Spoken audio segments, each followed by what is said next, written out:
Hey all CUET aspirants, welcome back once again to CUET core. आज हम एक और रीडिंग कॉम्पिटिशन का पैसेज पढ़ेंगे। उसमें मैं चाहूंगा कि आप पहले पैसेज को खुद पढ़ें, समझे कि पैसेज क्या बोलना चाहता है। फिर उसके बाद मैं आपको साथ साथ पैसेज कराऊंगा और आप नोटिस करिएगा कि क्या आपका गैप रहा है कुछ समझने में। और उसके बाद हम आगे फॉलो अप क्वेश्चंस भी करेंगे। ठीक है, तो दोबारा वही प्रैक्टिस करेंगे जैसे हम अभी तक करते हुए आए हैं। एक और पैसेज को प्रैक्टिस करते हैं फटाफट। अगर आपने टेलीग्राम का हमारा चैनल अभी तक सब्सक्राइब नहीं किया है तो आप जरूर कीजिए, क्योंकि वहां पे भी हम डेली कंटेंट प्रोवाइड कर रहे हैं जो आपकी प्रैक्टिस में बहुत मदद करेगा। तो पहले जाके हमारा सब्सक्राइब करिए टेलीग्राम का चैनल। उसके डिटेल्स आप देख सकते हैं, नीचे ही मेंशन्ड है। तो उस नंबर पे एक सीयूटी कोर नाम के चैनल को हम रन कर रहे हैं, उसको आप ज्वाइन कीजिए। वहां पे हम डेली कंटेंट प्रोवाइड करते हैं। ठीक है, तो वापस चलते हैं अपने पैसेज की तरफ, है ना। तो मैं पैसेज ला गया हूँ आपकी स्क्रीन के ऊपर। तो ये है आपका पैसेज। इसको पूरा पढ़िए, पॉज करके वीडियो को लीजिए, आराम से 2-3 मिनट लीजिए, इसको ढंग से समझिए, फिर हम आगे बढ़ते हैं ऐसे। ठीक है, तो आई होप आपने एक बार अपने लेवल पे पढ़ लिया होगा पूरे पैसेज को। अब क्या करेंगे हम, अब मैं इसे साथ साथ समझाता हूँ, लाइन बाय लाइन इसको समझने की कोशिश करते हैं। ठीक है, तो क्या कह रहा है पैसेज। पैसेज कह रहा है, Karnat has gone significantly back to Indian tradition and culture to write his plays. He has recreated the rich and dynamic picture of Indian society, culture and its people. ठीक है, तो एक प्ले राइट की बात हो रही है। प्ले राइट का नाम कौन है? प्ले राइट कौन होते हैं? जो प्लेज लिखते हैं। ठीक है, तो यहाँ पे उसका नाम मेंशन हो गया, कार्नाट। ठीक है, has gone significantly back to the Indian tradition. तो इंडियन ट्रेडिशन में सिग्निफिकेंटली बैक गया, मतलब हिस्ट्री में जा रखा है वो इंडियन ट्रेडिशन पे और कल्चर पे। ठीक है, to write his plays. He has recreated, recreated मतलब किसी चीज को दोबारा रिवाइव करना। ठीक है, कोई चीज जो कहीं ना कहीं भुला जी गई थी उसको हम दोबारा से रिवाइव कर रहे हैं, तो उसे रिक्रिएट करना बोलते हैं। ठीक है, ही has recreated the rich and dynamic picture of Indian society, culture and its people. ठीक है, तो डायनामिक मतलब कोई चीज जब बहुत ही वास्ट होती है, जिसमें बहुत अलग अलग तरह के रंग होते हैं, अलग अलग तरह की चीजें होती हैं, है ना। और picture of the Indian society, culture and its people. He often takes a theme, a historical event of Indian history, and presents it in a modernized way. तो क्या करते हैं, देखो कार्नाट के बारे में और बताया जा रहा है कि वो किसी हिस्टोरिकल इवेंट को, किसी ऐतिहासिक, ठीक है, इवेंट को इंडियन हिस्ट्री के, इंडियन के इतिहास में कोई ऐतिहासिक बहुत ही मतलब सिग्निफिकेंट इवेंट को लेते हैं वो। ठीक है, and presents it in a modernised way, और आज की तरह से मॉडर्नाइज्ड वे में, ठीक है, एक मॉडर्न तरह से वो उसको प्रेजेंट करते हैं ताकि आज के लोग भी उसको रिलेट कर पाए। ठीक है, majority of his plays employ narratives of myths, ठीक है, history and folklore to evolve an ancient और pre modern era in the image of present. ठीक है, तो मेजॉरिटी मतलब ज्यादातर, majority of his plays employ, ठीक है, नैरेटिव्स ऑफ मिथ। मिथ क्या होती हैं? देखिए मिथ ना, एक तरीके से लोग पहले कहानियां बनाते थे किसी नॉर्मल फिनोमिनन, किसी नेचुरल फिनोमिनन को एक्सप्लेन करने के लिए। ठीक है, कि जैसे हमें, अब मान लीजिए साइंस तो अब ज्यादा एडवांस हुआ है, लेकिन पहले क्या होता था, पहले लोग अपने हिसाब से मनगढ़ंत कहानियां बनाते थे नेचुरल चीजों को एक्सप्लेन करने के लिए। ठीक है, जैसे बोला जाता था कि अगर अमावस है, जिस रात मून नहीं आता है, उस रात कुछ डिमोनिक होता है, मतलब, है ना, उस रात बाहर नहीं निकलना चाहिए। ऐसी सन को पूजा जाता था, है ना, ताकि सन हमें हमेशा अपनी रोशनी प्रोवाइड करता रहे, है ना। तो इस तरह की मिथ्स होती थी, मतलब कहानियां चलती आती थी पुराने लोगों में। तो उन कहानियों को हमें कहते हैं, हम मिथ्स बोलते हैं। तो क्या बोला जा रहा है, मेजोरिटी ऑफ हिज प्लेस, उनके ज्यादातर जो लेख हैं वो एम्प्लॉय करते हैं मिथ, हिस्ट्री एंड फोकलोर। ठीक है, फोकलोर क्या होते हैं? फोकलोर भी प्लेज होते हैं या सॉन्ग्स होते हैं जो कि किसी के कल्चर को डिपिक्ट करते हैं, है ना, कल्चर के बारे में होते हैं। टू इन्वोक अप एशियंट और प्री मॉडर्न एरिया। ठीक है, तो अगेन एंशियंट, ऐतिहासिक और प्री मॉडर्न एरा के बारे में, लेकिन इमेज ऑफ द प्रेजेंट। लेकिन वो प्रेजेंट उसे इस तरह से करते हैं कि आजकल, ठीक है, आजकल का जैसा तौर तरीका है उस तरह से वो उसे प्रेजेंट करते हैं। He has also adopted the oral tale of people and present it in myths and folk forms of his plays. ठीक है, तो he has also adopted the oral tale of people.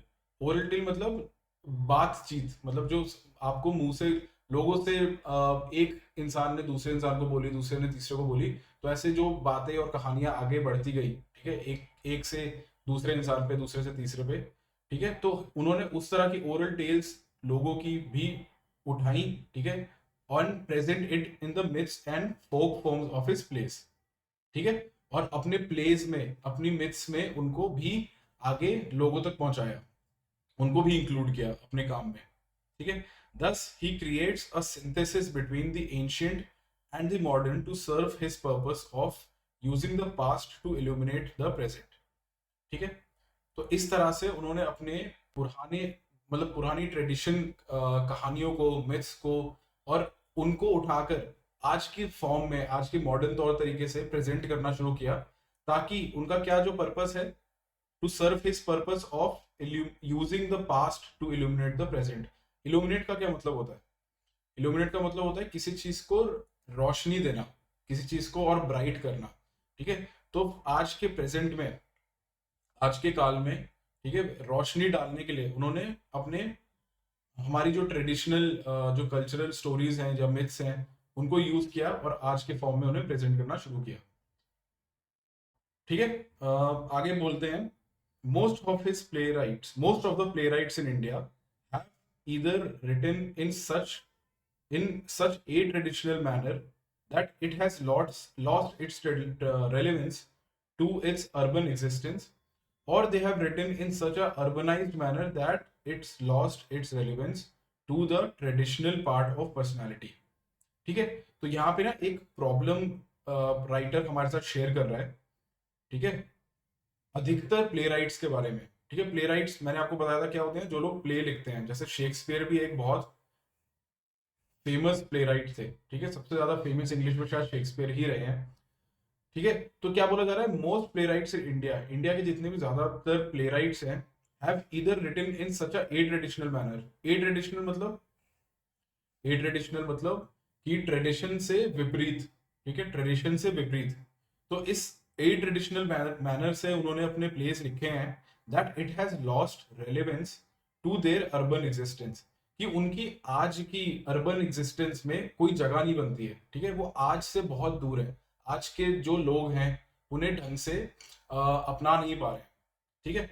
और या फिर और they have written in such a urbanized manner, कि उन्होंने इतना ज्यादा मॉडर्न तरीका अपना लिया that it has lost its relevant to the traditional part of personality, कि उनका जो ट्रेडिशन था ना वो कहीं खो गया उन्होंने।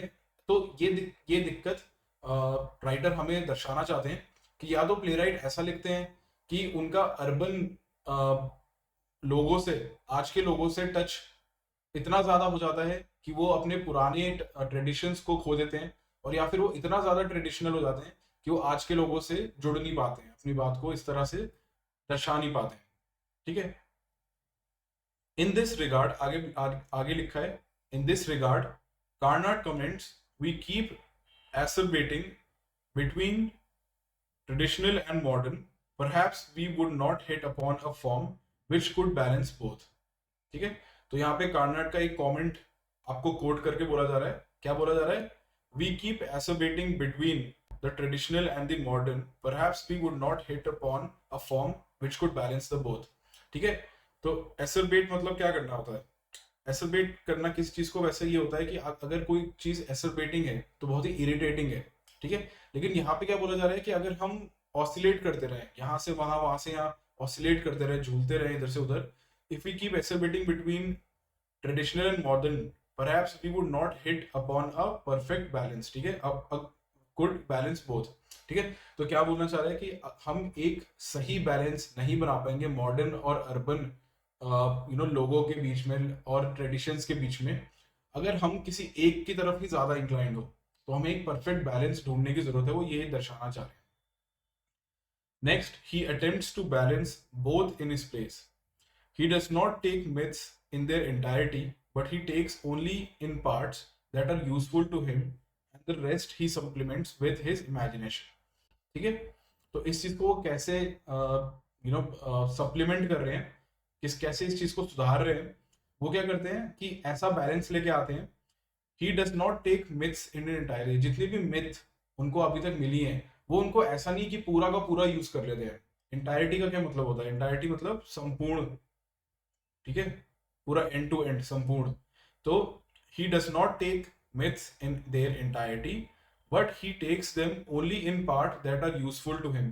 Only in part that are useful to him मतलब उसमें से सिर्फ उतना भाग उठा के यूज करना जो उनके काम का है, ठीक है।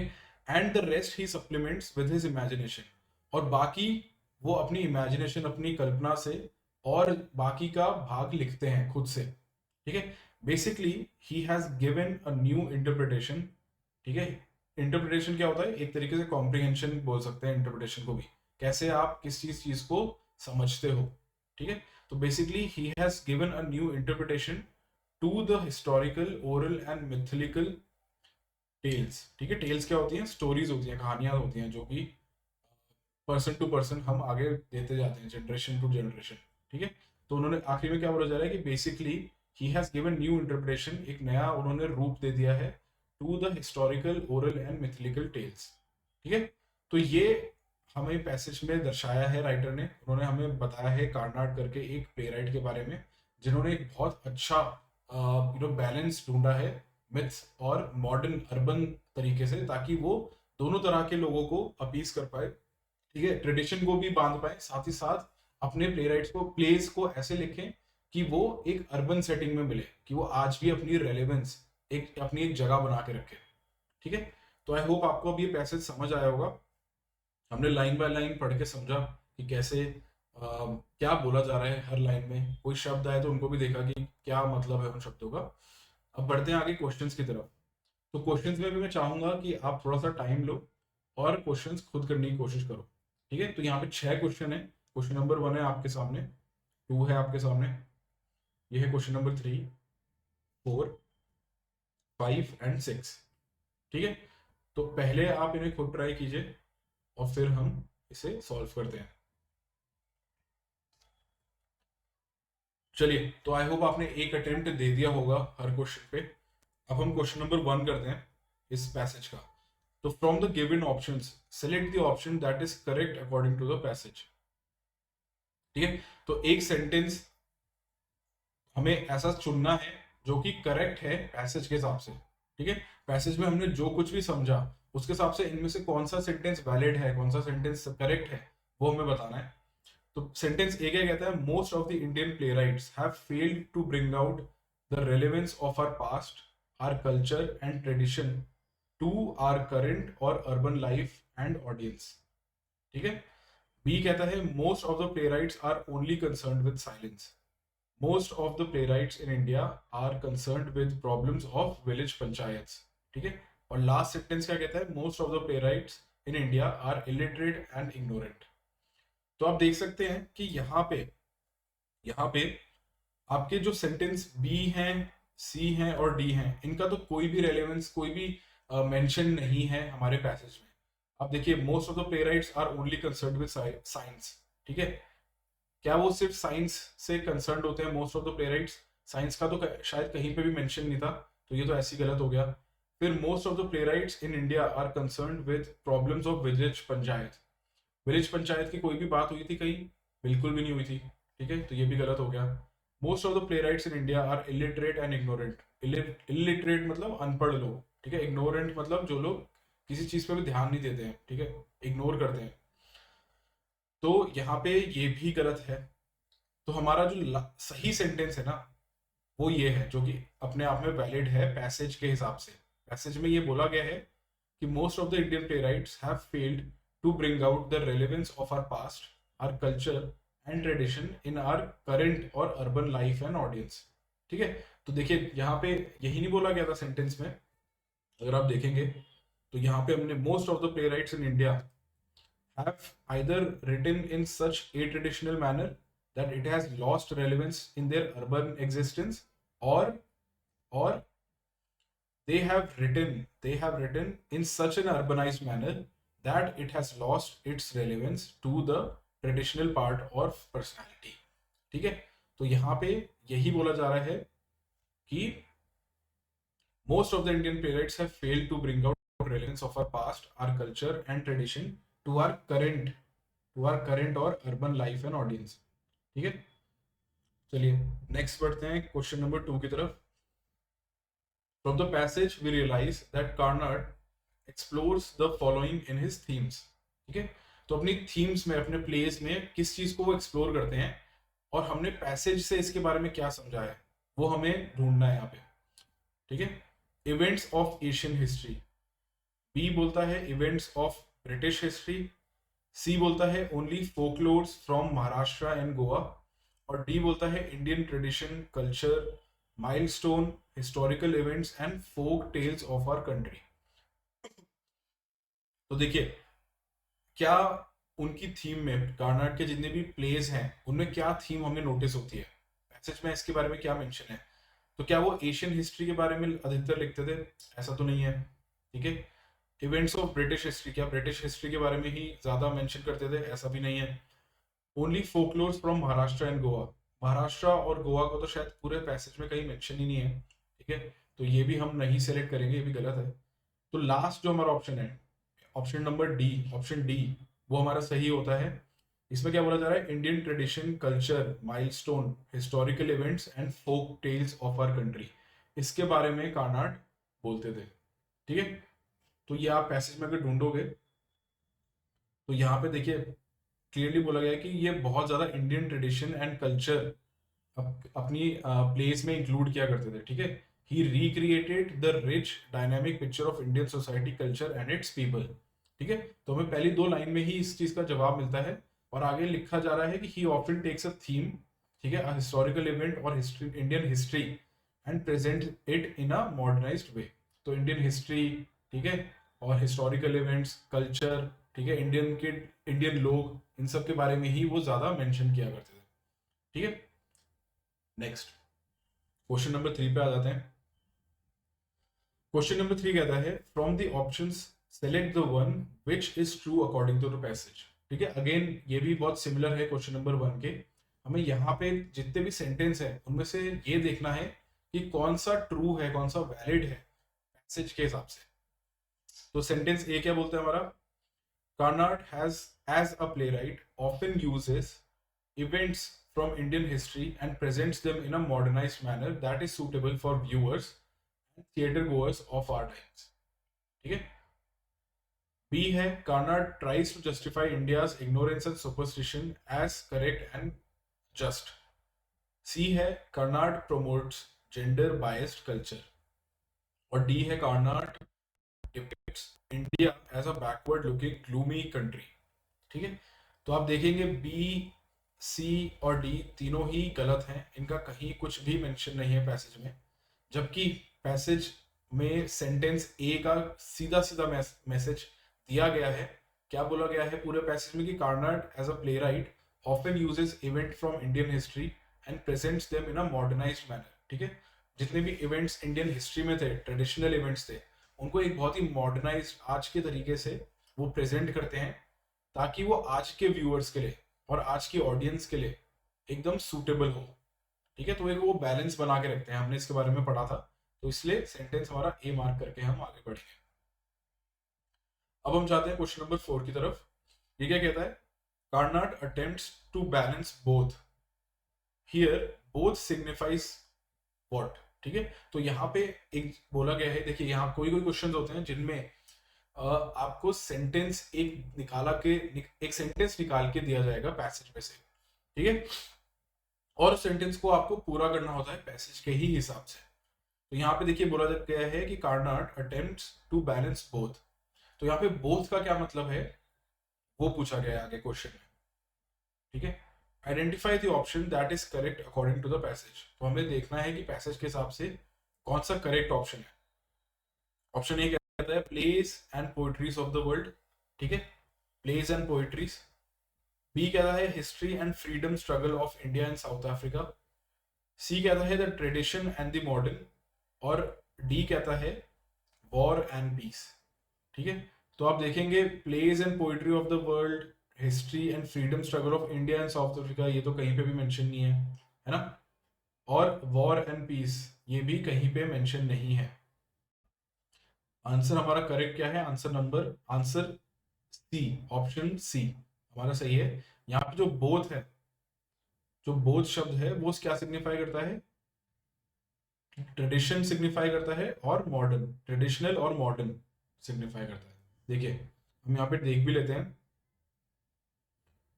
हम यहाँ पे देखेंगे तो देखो इस लाइन में in this regard Karnad comments we keep exacerbating between the traditional and the modern. ये देखो ट्रेडिशनल एंड द मॉडर्न यहाँ पे मेंशन हो गया दोनों, ठीक है। Perhaps we would not hit upon a form which could balance both, ठीक है। तो यहाँ पे जो बोथ शब्द है वो भी आ गया। बोथ से क्या मतलब है, ट्रेडिशनल एंड मॉडर्न, ठीक है। तो ऐसे हमें पैसेज में से ही ढूंढने हैं अपने आंसर्स, ठीक है। बहुत आसान है, आप आराम से पैसेज में से ढूंढ सकते हो, बस जल्दबाजी नहीं करनी है। पैसेज को हल्के से आराम से समझ के और उसके बाद अपने जवाब देने हैं, ठीक है। अगले बढ़ते हैं हम क्वेश्चन नंबर 5 की तरफ। ये कहता है in the passage we get to know that as a great playwright Karnad dash, ठीक है। तो आगे हमें एक ब्लैंक दे दिया है और उसे हमें फिल करना है, ठीक है। Select the option which is correct according to the passage and fill the blank. तो हमें ब्लैंक भरना है पैसेज को समझ के और उसमें क्या लिख दिया गया है। तो ऑप्शन ए क्या कहता है हमारा, ऑप्शन ए कहता है does not use myths in their entirety but uses them artfully to suit his modern themes that are apt for our times, ठीक है। यहाँ पे आउट नहीं होगा, यहाँ पे आर होगा, ठीक है, our times. Love stories from Irish folktale, ये तो बिल्कुल गलत है, आयरिश फोकटेल का कोई मेंशन नहीं है। Loves to discuss political blunders of ancient India, politics के बारे में भी कहीं पे भी मेंशन नहीं हुआ था, आप दोबारा से पैसेज को रेफर भी कर सकते हैं। Loves to discuss political blunders of ancient India, ये गलत है। और डी कहता है compares policies of ancient and modern world. देखिए एंशिएंट और मॉडर्न वर्ल्ड के बारे में कंपैरिजन तो है, लेकिन पॉलिसीज के बारे में कंपैरिजन नहीं है। कल्चर और ट्रेडिशन की बात करी थी, ठीक है, तो पॉलिसीज की बात नहीं है, इसलिए ये भी गलत है। तो जल्दबाजी में ये मत सोचिएगा कि हाँ यहाँ पे ट्रेडिशन और एंशिएंट की बात हो रही है, ठीक है, मॉडर्न और एंशिएंट की बात हो रही है और हमने पहले भी कंपैरिजन किया था तो इसको टिक करते हैं। ये भी देखना होगा कि मॉडर्न और ट्रेडिशन क्या, यहाँ पे पॉलिसीज मेंशन है, पॉलिसीज की बात नहीं करी गई है, ठीक है। तो यहाँ पे जो सही ऑप्शन है वो है ऑप्शन ए। ऑप्शन ए क्या कहता है कि does not use myth in their entirety but uses them artfully to suit his modern themes and are apt for our time, that are apt for our times, ठीक है। चलिए तो यहाँ इस चीज को हम पैसेज में देख भी सकते हैं, देखो यहाँ पे लास्ट में लिखा भी है, यहाँ पे सीधा सीधा लास्ट में लिखा है, यहाँ पे ही का मतलब कार्नाड ही है। He does not take myths in their entirety, है ना, इस चीज को हमने पैसेज पढ़ते हुए भी समझा था। एंटायरिटी मतलब कोई चीज संपूर्ण तरह से यूज होनी, तो मिथ को वो उनकी एंटायरिटी में यूज नहीं करते हैं, but he takes them only in parts that are useful to him and the rest he supplements with his imagination, ठीक है। तो यहाँ पे सीधा सीधा बोला गया है कि मिथ को वो सिर्फ उतने भाग में लेते हैं जितना उनको लगता है कि जरूरी है, और बाकी वो अपनी कल्पना से और बाकी का प्ले लिख देते हैं, है ना। तो ये हमारा डायरेक्ट आंसर निकल के आता है, इसलिए ऑप्शन नंबर ए को हम मार्क करेंगे, ठीक है। अब लास्ट है हमारा क्वेश्चन नंबर 6, ठीक है, और काफी इंटरेस्टिंग क्वेश्चन है, इस पे ध्यान दीजिएगा। तो यहाँ पे क्या कहता है, from the given options select one that carried the same relation as, ठीक है, सबसीक्वेंट इज टू प्रायर। अब क्या होता है स्टूडेंट्स, कभी कभी पैसेज में ना ऐसे क्वेश्चन भी देते हैं जहां पे आपकी एनालॉजी भी टेस्ट हो जाए। किसी शब्द को उठाएंगे वो पैसेज में से और आपको ऐसे रिलेशन दे सकते हैं, ठीक है, और आपको ढूंढना होता है बाकी दिए गए ऑप्शन में कि उसी रिलेशन को और कौन सा शब्द दिखा रहा है। तो यहाँ पे क्या बोला गया है, सब्सिक्वेंट और प्रायर के बीच में जो रिलेशन है वही हमें ढूंढना है नीचे ऑप्शंस में भी, ठीक है। तो अब देखो सब्सिक्वेंट का क्या मतलब होता है, सब्सिक्वेंट मतलब कि कोई चीज अगर सब्सिक्वेंटली हो रही है तो वो किसी पहली हुई हुई चीज के रिजल्ट की वजह से होती है, ठीक है। तो मतलब वो बाद में होती है, जो भी चीज सब्सिक्वेंट होती है वो बाद में होती है, वो एक रिजल्ट होता है, ठीक है, वो एक आउटकम होता है, ठीक है। और जबकि प्रायर शब्द क्या बोलता है, प्रायर होता है किसी भी चीज से पहले जो होता है वो प्रायर होता है, ठीक है। तो सब्सिक्वेंट होता है बाद का, और प्रायर होता है पहले। तो यहाँ पे क्या हमें इमेजिन हो रहा है, क्या इमेजिन भी नहीं, क्या हमें नोटिस हो रहा है, नोटिस ये हो रहा है कि सब्सिक्वेंट और प्रायर ना अपने आप में एक दूसरे के ऑपोजिट है। क्या है? ऑपोजिट है, ठीक है। तो हमें ये रिलेशन मिल रहा है कि दो शब्द अपने आप में अपने बीच में ऑपोजिट है एक दूसरे के।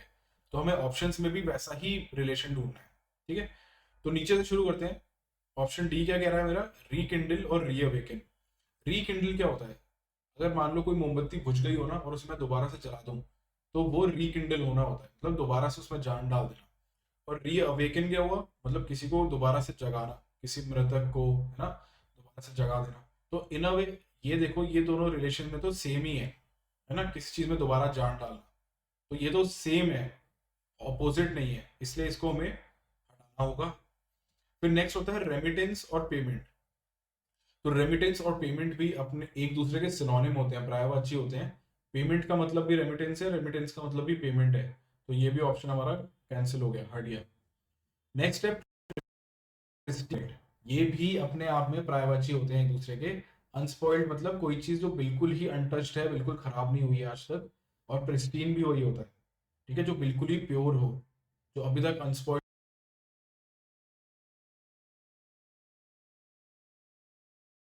हो। ए को देखते हैं, ऑप्शन ए क्या है? ड्यूरेबल और फ्रेजाइल। तो देखिए यहाँ पे हमें एक ऑपोजिट रिलेशन दिखता है। क्यों? क्योंकि ड्यूरेबल का मतलब होता है कि जो कि लंबे चले, है ना, जो जो चीज इतनी ताकतवर है, इतनी स्ट्रांग है कि जो एकदम से खराब ना हो, ठीक है, लंबी रेस की घोड़ी है कोई चीज, ठीक है, बहुत ही अच्छी स्ट्रेंथ की कोई चीज होती है, तो उसे हम ड्यूरेबल बोलते हैं। जबकि फ्रेजाइल क्या होती है? फ्रेजाइल आइटम वो होती हैं जो कि बहुत ही डेलिकेट होते हैं, बहुत नाजुक होते हैं। जैसे कांच, कांच एक ऐसी चीज है जो हल्का सा गिर जाए तो एकदम फूट जाता है ना। तो इसलिए कांच को हम एक फ्रेजाइल आइटम मानते हैं, ठीक है। तो यहाँ पे क्या पता चल रहा है? ड्यूरेबल और फ्रेजाइल अपने आप में एक दूसरे के ऑपोजिट है, ठीक है, ये भी एक दूसरे के ऑपोजिट है। तो इसलिए हम यहाँ पे ऑप्शन ए को मार्क करेंगे, क्योंकि उनके बीच में भी रिलेशन ऑपोजिट होने का है, और सब्सिक्वेंट और प्रायर के बीच में भी ऑपोजिट होने का ही रिलेशन था, ठीक है। तो स्टूडेंट्स, आई होप आपको ये 6 क्वेश्चन समझ आए होंगे। हमने पूरा पैसेज पढ़ा, है ना, उसको लाइन बाय लाइन समझा, और उसके बाद जो फॉलो अप क्वेश्चन थे हमने वो भी किए। तो स्टूडेंट्स, अगर इस पैसेज में कोई भी आपका डाउट रहा है तो do reach out to us. आप कमेंट में भी डाल सकते हैं। अगर आपको हमारे लिए कोई फीडबैक है तो आप वो भी शेयर कर सकते हैं।